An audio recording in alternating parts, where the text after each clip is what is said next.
আল্লাহ রসুল বলতেন, কেউ যদি জুমার দিনে আগে আগে মসজিদে যায়, ও দানা মিলাল ইমাম, ইমামের কাছাকাছি গিয়ে বসে, ফাস্তামা আল খুতবা, মনোযোগ সহকারে বক্তব্য শুনে, এই লোক বাড়ি থেকে মসজিদ পর্যন্ত যেতে যত কদম পড়েছে, প্রত্যেকটা কদমে 1 বছরের নেক আমল করলে, রোজা রাখলে, নফল নামাজ পড়লে যে সওয়াব হতো, জুমার দিনে মসজিদে 1 কদম দেওয়ার কারণে 1 বছরের সওয়াব আল্লাহ তার আমল নামার ভিতরে উঠাইয়া দিবে।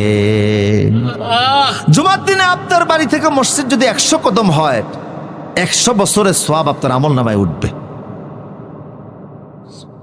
তো উনি শনিবার দিনকে সম্মান করতেন। আর ইহুদি ধর্মে ওটের গোশত খাওয়া হারাম ছিল। তো উনি ইসলাম কবুল করার পরে বললেন, ইসলামে তো ওটের গোশত খাওয়া হালাল, অসুবিধা নাই, আমি হালালই মনে করি, তবে আমি খাবো না। কেন খাবেন না? ইহুদি ধর্মে এটা নিষিদ্ধ ছিল, তাই আমি এটারে খাইতে চাই না। আল্লাহ ধমক দিলেন, ডায়াবেটিসের কারণে, রোগের কারণে যদি কেউ গোশত না খায় ভিন্ন জিনিস, কিন্তু অন্য কোন ধর্মের আকর্ষণে মুহাম্মদ সাল্লাল্লাহু আলাইহি ওয়াসাল্লামের শরীয়তের কেউ মানবে না, এটা হতে পারে না।